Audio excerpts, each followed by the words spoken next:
if no one knows what you're doing, if they can't quantify exactly what is the impact you're driving within the organization, some executive could just say, does this function even need to exist? And so how do we highlight what's happening for the customer as part of the programs they're involved in? How do you get that visibility? It's being able to communicate proactively. Welcome to the Peerbound Podcast. I'm your host, Sunny Manivannan. Joining me today is a repeat guest, Kevin Lau, who's the VP of Customer Engagement at Freshworks. Many of you will know Kevin from all of his incredible LinkedIn content, where he really tries to elevate the function and shares all the things that he's learned from his time as a customer marketer and now as a customer engagement executive. I'm so excited to have him back, and there's so much I want to talk to him about, primarily focused around how do we get customer marketers promoted in 2025 and 2026? This function has clearly been through a lot, and now it's time to play offense and talk about how do you maximize your impact. And I can't think of a better person than Kevin to talk about all this with. Welcome, Kevin. Cool. Thanks again, Sunny, for having me. Great. Listen, it's been 18 months since you were last on the show. What's changed for you professionally or in how you're thinking about customer marketing? Yeah, I mean, I've had a lot of both personal and professional changes. So one, I had a baby. So going through that whole process, being a new dad. So that was a big one. And then I was also crazy enough to start a new job at the same time. So my wife was about 7, almost 8 months pregnant at that point. So I left F5, great company. I started a new job at a company called Freshworks. We do employee and customer experience software. So it's been a lot of big changes. Basically, I had to kind of start a whole new function from scratch. But we'll talk a little bit more about that as part of the podcast. Amazing. Let me ask you a question, just a macro question around customer marketing. In your view, what is the biggest shift that's happening in customer marketing now? We can look back at the last 6 months perhaps, but what do you think are the macro forces that are shaping how customer marketing is viewed by, CEOs or CMOs today in 2025? We talk a lot about this, I think, in similar forums, conversations, but I think it goes back hand in hand with what is the role of customer marketing in general. I think historically it's been seen as sort of like this evidence team that, frankly, I think CMOs who didn't know exactly where to put them. They could have been aligned to a function like corporate marketing, helping with storytelling. They could be aligned with product marketing to help with messaging and some of the evidence and insights. But I think if you look at 2020, when we went through this whole pandemic and this craziness, the focus on sort of the post-sale experience has always been something that I've been super passionate about, but something that I think has gotten heightened sensitivity. Because I think in SaaS, the way that things are kind of evolving, the way that AI is kind of taking over how we go to market, how do we innovate, I don't think we can no longer take it for granted sort of like the fact that we have customers that are paying for our solutions and services.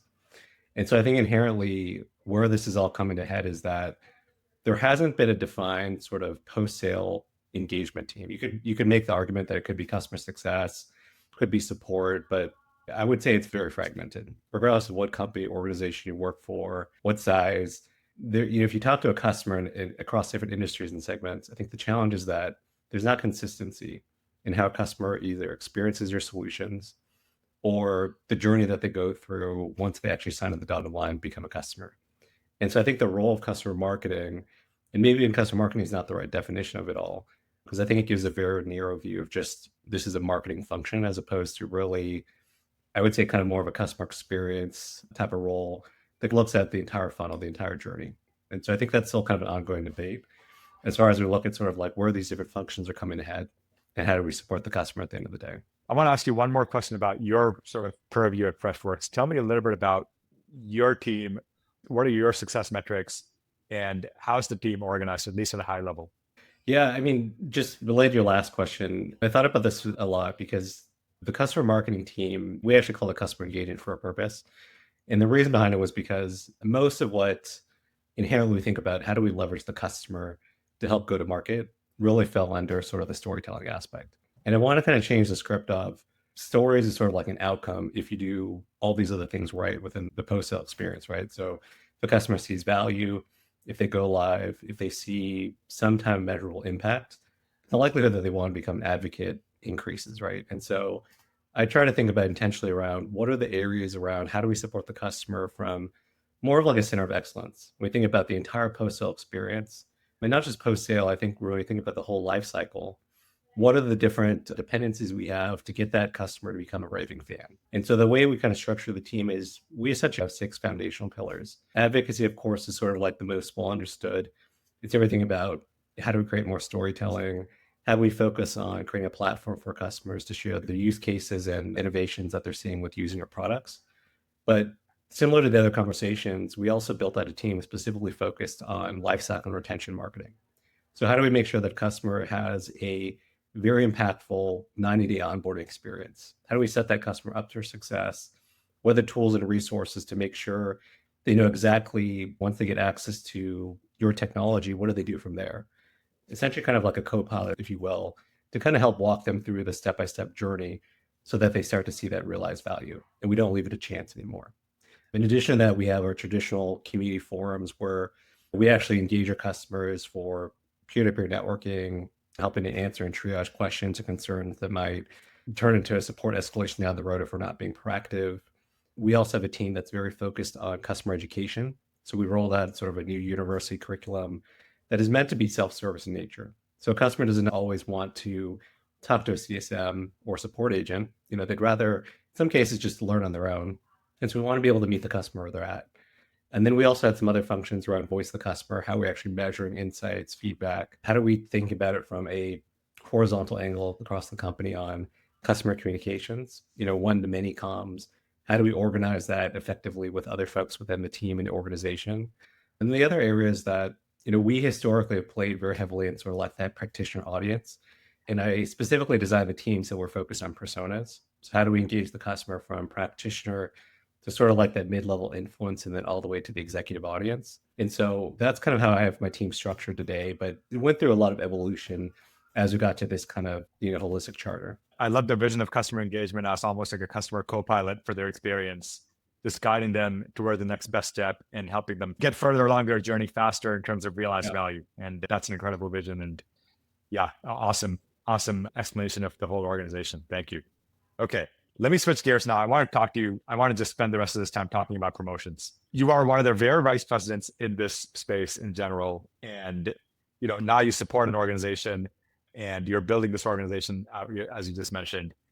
I want to ask you a whole bunch of questions around, promotions. Let me start with this one, which is when people say they want to get promoted in customer marketing, what does that actually mean? What are the common career paths and titles that you're seeing emerge today? What are the options for, let's say, somebody who's a manager level person today? I think the fact that there hasn't been a very linear kind of career path for a customer marketer, I even myself, I didn't necessarily get started in customer marketing. I kind of landed in this role or in this kind of career trajectory a little bit by accident. I started doing things from a sales standpoint, then got into community management, social media and all that. But I think the average customer marketer, they may have different types of roles that land them ultimately into an advocacy type of function, right? They may come from customer success. They may come from being a business development rep, or maybe even demand gen marketer for that matter. I think those other types of industries and careers have a more linear progression, right? Like if you're a sales rep and you want to continue in sales, that eventually your aspiration could be being a CRO or head of field sales. If you're in demand gen, typically your career path is either becoming a vice president of demand or maybe a CMO one day. And I think you could say the same case with like brand and other functions.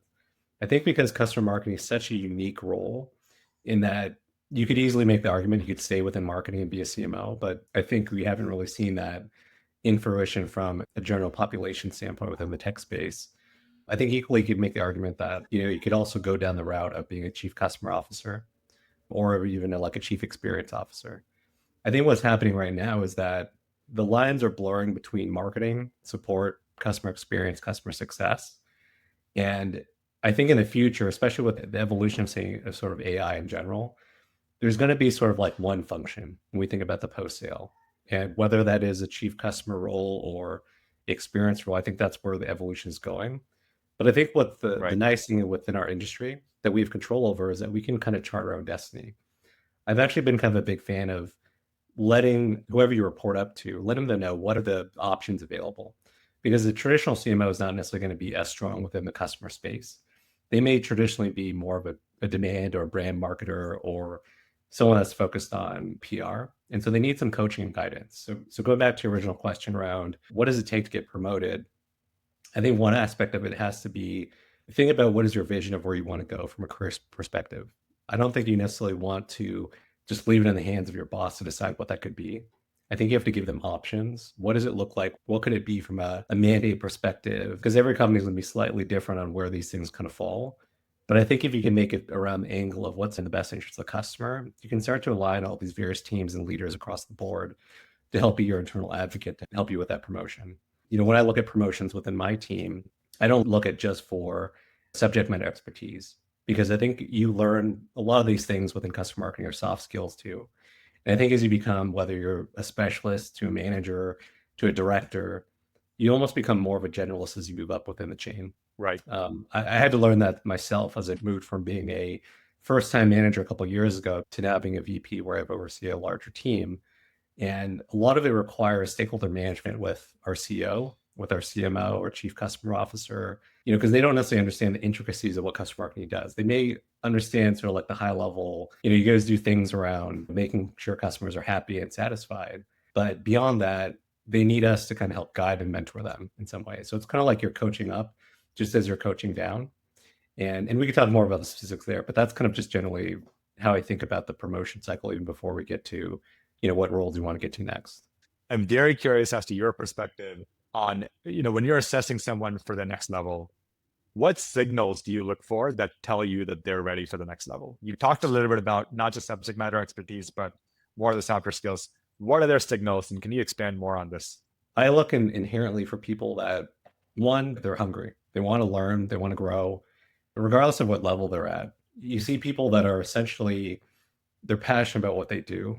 And I think that passion translates way beyond the years of experience they have. I think if you can find those individuals and mold them and help give them that mentorship and that guidance, those are the people that have the potential to kind of do anything. And I think that's where there's sort of an art and science within customer marketing, where what's nice about it is that it's not necessarily prescriptive, similar to demand, where you're running an ad campaign, you know exactly how it's going to run. There's this element around the customer, which is slightly different, right? The way that you talk to customers, the way that you nurture them, the way that you inherently get them to participate in some type of engagement with your company. Totally. And so that's why it balances sort of the relationship aspect, as well as what are some of the impact it's going to drive for the business by leveraging this customer for different types of activities or engagements. And so I look for sort of like those soft skills, the inherent passion that the person has, their level of precision and discipline. I think that goes hand in hand as they kind of learn whether they're taking on a support role within your team. And maybe as an example, they're helping to fulfill reference requests, or, they're being sort of like an assistant to someone else that's more senior. And then eventually when they start to take on a program that they're owning from end to end, what was the thought process that got them from starting the program to how they finish it? And then it's not so much how much they finish it, but the process that goes into how they plan and execute, and what's the post follow-up across it. So how they take that and package it and drive the execution, the communication is also super critical. I find that, specifically when you're in organizations, what leads to silos is because we're not communicating enough with each other.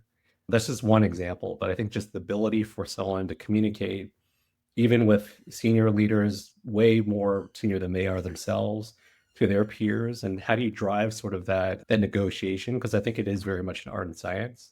And you don't have to be necessarily a people manager to do that. I think you could be a strong individual contributor that still has influence, where you're swaying executives and VPs, as well as your general population, to get them to take an action. So I look at all those kind of signals as ways to, that this is someone that's a high performer, someone that I want to nurture, I want to mentor, I want to help coach, and help, carve the path on what their career could look like if they want to continue at the same organization. Yeah, that's really amazing. I love that you talked about, you never hear the word discipline that often when it comes to these promotion conversations, but you mentioned it, all the preparation, all the detail orientation that goes into successful single unit within a program. So let's take a references program, like you mentioned, fulfilling a single reference. There's so much detail orientation that can make the difference between a great customer experience versus a mediocre customer experience.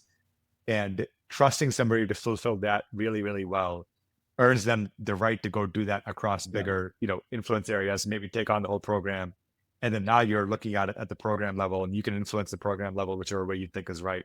And all of that, you're watching, right? Yes, you have an organization, you have a team, but I have to imagine you're in the details on things just so that you know what is going well, what's not going well. Right. It was Right. great to hear you talk about, hey, leaders do watch that.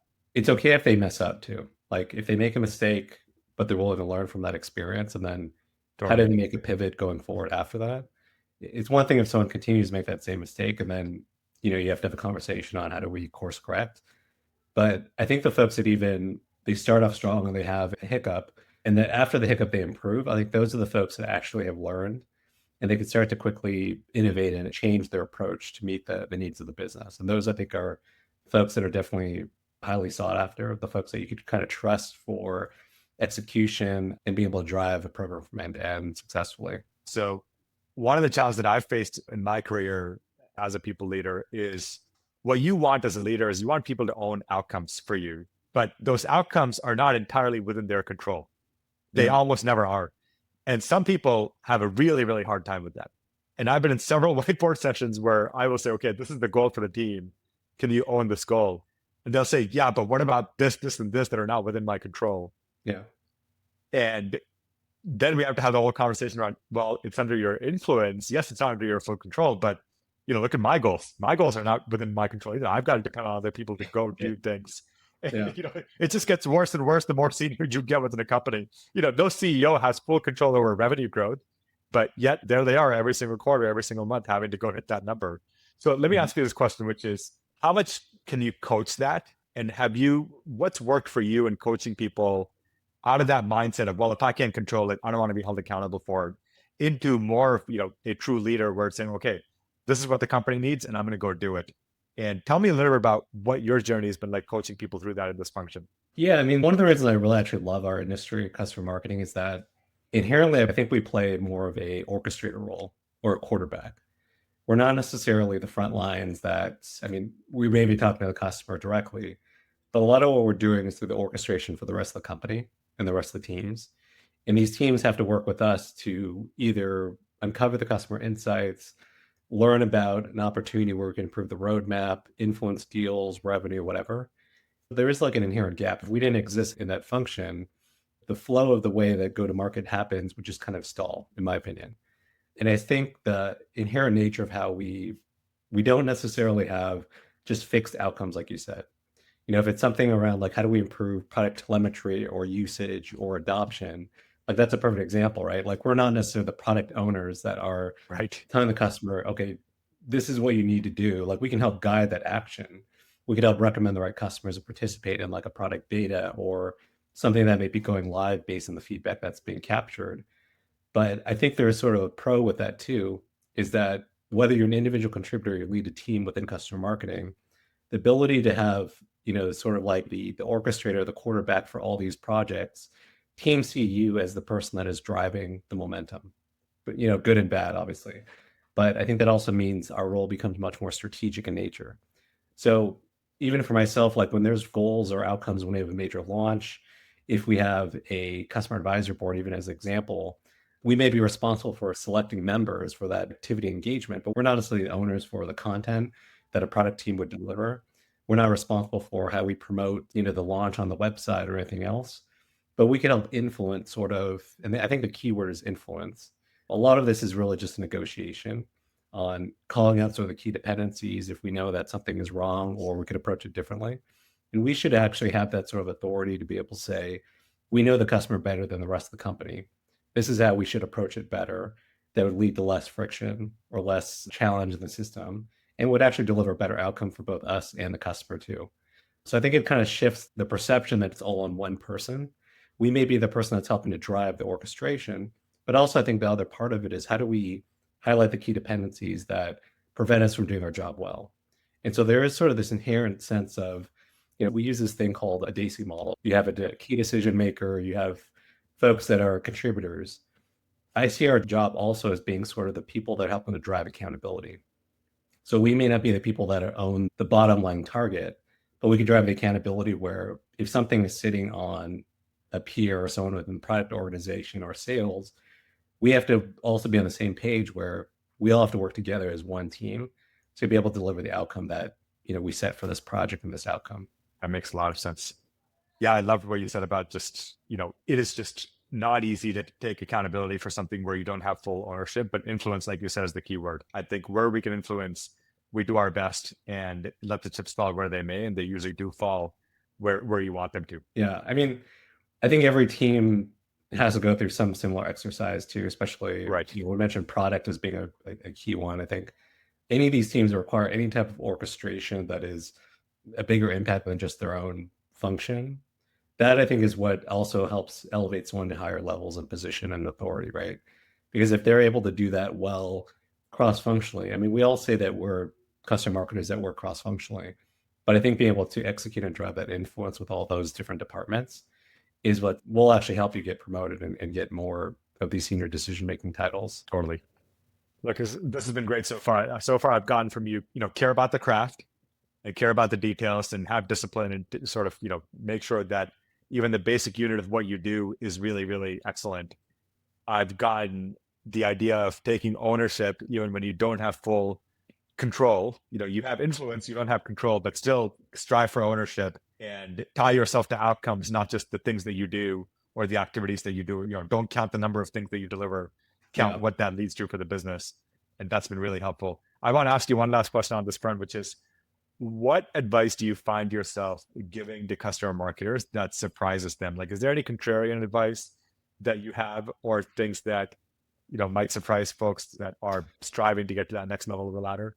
Yeah, I mean, I make that mistake a lot myself. I think part of it is thinking that we are actually full funnel marketers as opposed to just post sale or just acquisition. And I think the customer journey in itself is a little bit broken. We all know that. I don't think it's necessarily linear.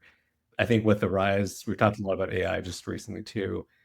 I think what it's leading to is more opportunities for customers to be more front and center in the decision making, as opposed to led through a typical go-to-market funnel that leads them from evaluation to purchase and then expansion and growth, right? And so I think because of that, we have to kind of shift our mindset of what is within our wheelhouse. And I think traditionally we see advocacy as just a natural thing of only what customer marketing does. And that's also kind of tends to be a perception of other teams that we work with. But advocacy is like, I look at it as more of an outcome of doing all the other things well along the journey to deliver that kind of result, right? So that's one thing I kind of talk a lot about. I think the other thing is, especially as I nurture sort of like more junior customer marketers that always want to get promoted, I tell them like it's less about the number of activities you do, because I think that's inherently how we have historically reported on things. And your point about outcomes is like the way that you would communicate to your board, like what are you driving as an outcome for what happened this quarter? Just as a CEO, we have to almost take sort of like almost a general manager approach to what we do as a function, even if you're a general manager of just yourself or you're one team. Because if you have that kind of mindset, then you can start to lead a function of 5 people, 10, 20, 100.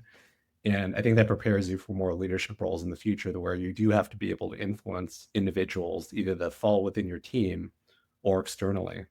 And I think the other thing is just we get asked to create a lot of content, whether it's in the form of videos, testimonials, you name it. I don't think it's necessarily we have to create more content. I think we have enough content that exists. It's how do we use that content effectively? But we can go back and debate this a lot, because I've had CEOs and executives argue with it that we need like the next shiny object. But I think it really matters. We need customers to actually see value. And from that value, we can create whatever type of content needs to be. But oftentimes it already exists in your toolkit. Yeah, that's actually a really interesting point. And perhaps we'll get you back on a future episode and have a group discussion about, do we have enough content or not? By the way, I love what you're saying. I think more content is always great, but are we using the stuff that we already have? And I think that's a question that every CEO and CMO should just go ask and think about it. And I think that's really, really crucial. Was just reflecting on what you just said about this general manager's mindset and how that mindset really scales really well. You can be the GM of just you and go deliver outcomes across the company, but then that scales nicely to a team of 5, 10, 25, and so on. And how, no CEO ever goes to a board and says, well, I had 1,500 meetings this past quarter.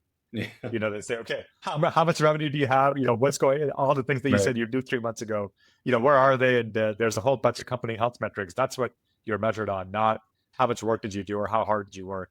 And I think that for this function is a great lesson. So thank you for sharing that. Let me ask you something about something that you mentioned on LinkedIn recently, which is you talked about visibility within an organization and how does a customer marketer go get this visibility? And one of the things that you said, which really stuck with me, is that visibility isn't given, it's earned. How do you get noticed by leadership? How do you build cross-functional influence? And really, how does a customer marketer advocate for their own work? This is a fairly common situation within customer marketing, which is someone is doing a lot of great work in the background, churning out case studies, reference programs running like clockwork, trains are running on time, everything is great, customers are happy. But nobody within the company really knows about the importance of this person. What are 1 to 2 moves that they can make to get on the radar of senior leaders, whether it's within marketing or even outside of the function? One of the biggest things I think they could do for themselves is find an exec sponsor. It doesn't have to be like your C-level leader. It could be someone even one level above you, or someone that has some inherent influence. They don't even have to have a large team. I think you want to build concentric circles within your sphere of influence. And so how do you make your sphere from a little circle to influencing a greater radius, right? So it starts with, I think, getting more internal awareness on just how do you communicate your wins? How do you communicate what's going on? Because to your point, like you might be running a very efficient function around like just customer storytelling, but if only like your direct peers know, they're probably not necessarily talking about it to their bosses because they're talking about their own things. But if you can start to influence 2 or 3 or 4 levels removed from that, that's when it starts to get more visibility and highlight kind of the impact you're doing. Even if in your situation, it may not seem like it's earth-shattering news that the CEO would care about. I've talked to even my team about this. They thought that, I don't think anyone cares about what we're doing other than just our individual team. But if you don't ask them, if you don't let them know, then how will you actually know if it's actually going to resonate with them or not? So sometimes you have to take sort of like this calculated risk. And I think that's where you can start to get direct mentorship or connection with some type of exec sponsor to help guide your thinking. That person might have different insights or different perspective, whether they sit within the same function as you or they sit in a completely different department. I'm a big fan of mentorship because I think it helps provide additional level of context that is needed that we don't obviously have necessarily unless we go out there and seek it ourselves. It also empowers you to be in control of your career trajectory within that company too. Like if you take the time to actually proactively reach out to people, I would say 9 out of 10 people that you talk to would actually raise their hand and say that I'd be happy to work with you. It's absolutely true. I think as an exec, anytime somebody reaches out to you and says, I'd love to learn more about what you're doing, you always just say yes, because those are the future leaders of the company, right? And it's just obvious from minute one. And even if it doesn't lead to a second conversation or whatever, at least you get to understand what's going on at some other part of the company and what this person's passionate about.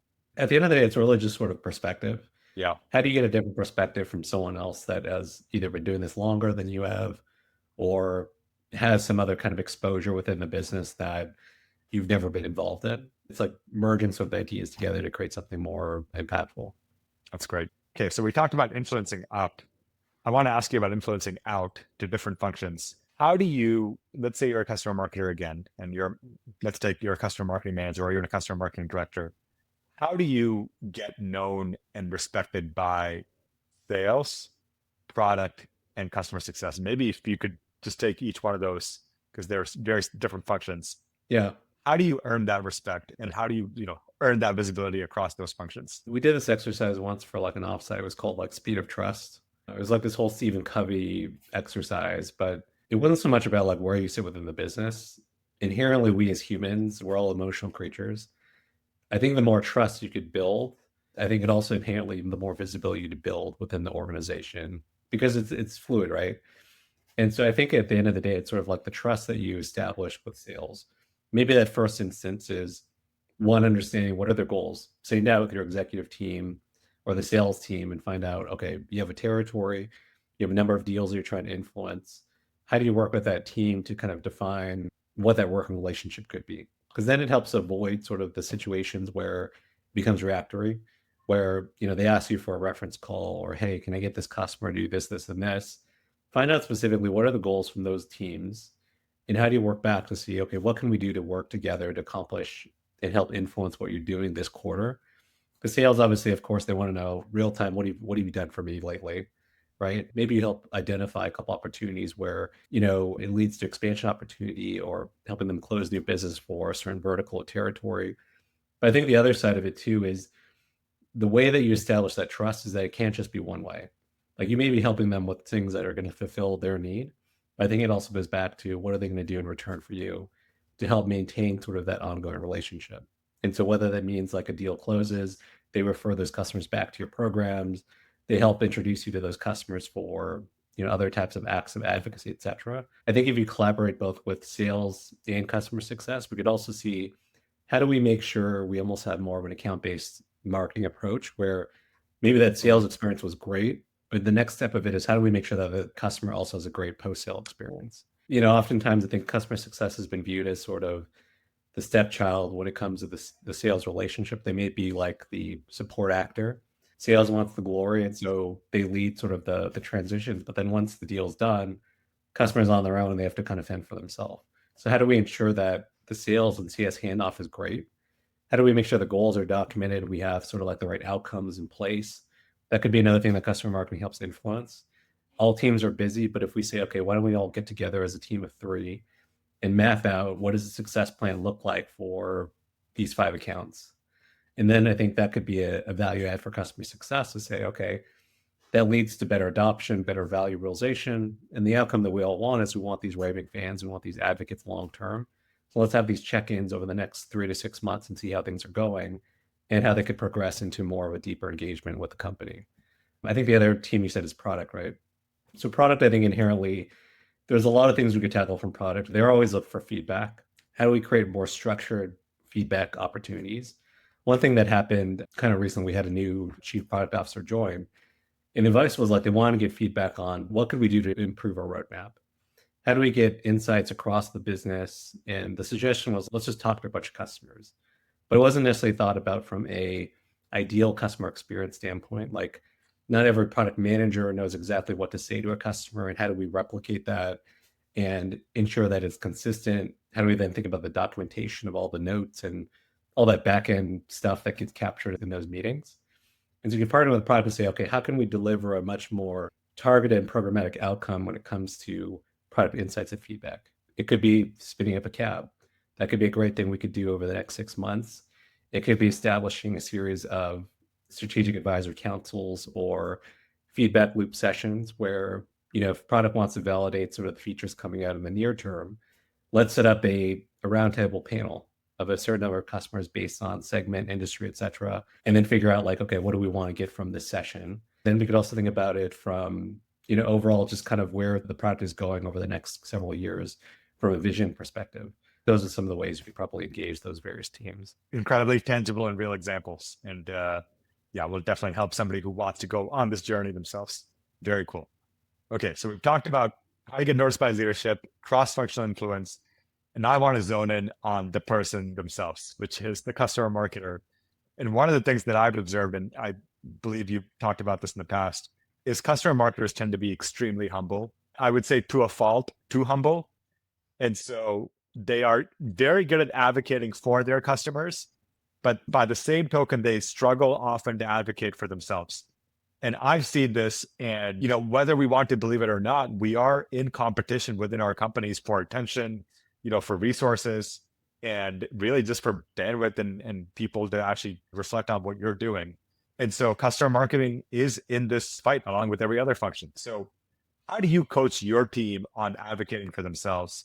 What is your general guidance on helping marketers come out of their shells and sort of get rid of this imposter syndrome or whatever's going on that's leading them to just sort of stay within their lane, so to speak, and just help them sort of, branch out and really spread their wings?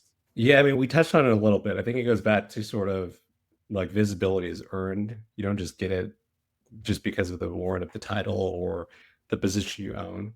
If that was the case, we wouldn't have to do any job at all, right? We'd just sit back and relax and drink pina coladas all day. Right. But I think we have to be able to kind of have a game plan of what are we doing immediately once we get the job? And like, what do we do to start drive momentum outcomes?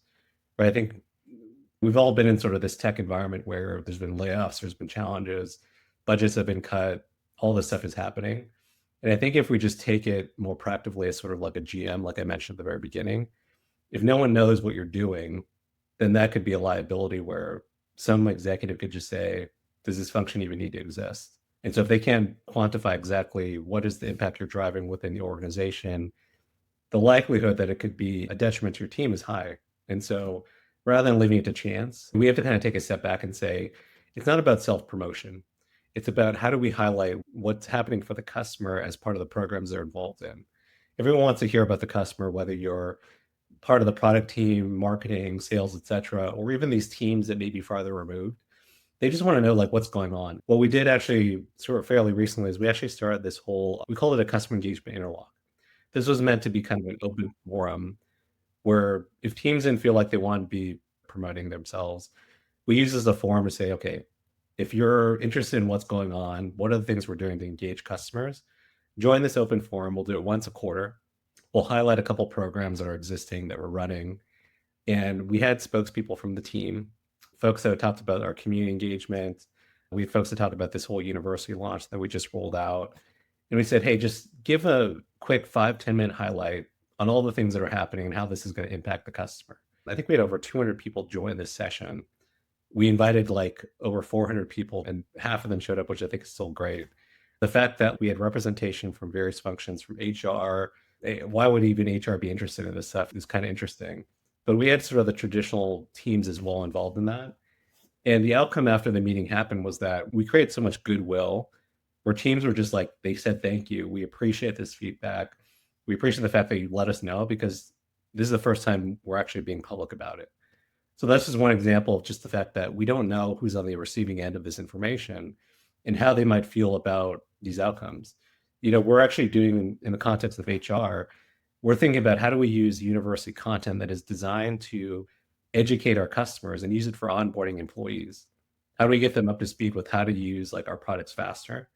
And so there's different use cases that may stem from this that we never even thought about that could inherently help the business grow.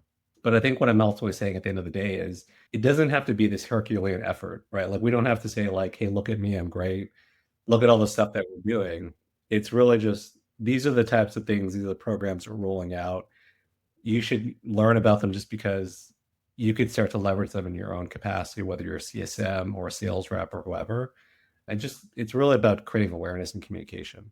That's all ultimately what we're trying to solve for. Because if you have a very large organization, whether you're, 2,000 people, 10,000 employees, 30,000, the likelihood they're also getting tons of other communications from various teams is probably pretty high.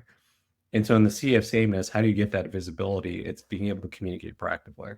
I mean, I loved your example that you shared of just doing a forum. Maybe it's just once a quarter and invite everybody. And if you want to come, you can join us and just have lunch and just hear us talk about what we're passionate about. And yeah, the HR example is so spot on because maybe they're just curious about how your company takes care of its customers, which goes back to one of your earlier points about good communication cross-functionally. It's just nice to let people know what you're up to.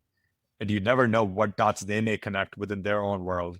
And maybe that person in HR is in recruiting and they're talking to candidates about how great, your customer programs are. And that maybe gets you to close you never know, right? There's so many of these different things that can happen, but I love doing it in an authentic way and just sharing your excitement for these programs and letting people who are interested self-select into it. The way that I kind of describe it to my team is think of that as like you're planting seeds. You want more seeds be planted that nurture, that become plants just like on your shelf in the background. So you want more of these trees planted so that it's more opportunity so that things getting out there in the wild. So the teams, they may not hear everything you're saying, but the point is the more you say it, the increased chances that it's going to get more visibility, that other teams are going to start to engage with your initiatives, et cetera, and helping you ultimately get more customers to be part of your programs and initiatives. Love that. Well, Kevin, you've shared so much amazing information. Just a sort of last question for you, which is, as you look into the rest of this year and beyond, what sort of positive signs do you see for customer marketing as we go headfirst into this AI era? What are you seeing from your purview? We mentioned a little bit at the very beginning, but I think where all these kind of functions are coming ahead, customer success, support, even professional services, marketing, a lot of these functions are, bleeding into each other a little bit. The roles and responsibilities are also changing. And I think that also means greater opportunity to impact more of what the customer is experiencing, whether you call it post-sale or full life cycle, regardless of what it is. I think this actually gives us an opportunity to chart our own career path. It may not be fully defined where, like I said, we know exactly what's going to take to get to a VP level or a CEO of a company, but there's inherent skills that you're going to capture along the way that are going to help you be much more versed as a leader, whether you want to continue as a marketer or do something down the road. I think that's going to be kind of the nice thing where we get to define that, as opposed to other functions which may not necessarily have that freedom to grow and explore what it could be. That's amazing. Well, thank you so much for coming on the podcast again. I cannot wait to put your LinkedIn on the show notes because I think it is a must follow for every single person in customer marketing. And you've shared so much great stuff with the community, for free. And I can't believe it. And this is just one more example. So thank you very, very much. And wishing you the very best of luck at Freshworks. And can't wait to get this episode out. Cool. Thanks again, Sunny. Yeah. Thanks, Kevin.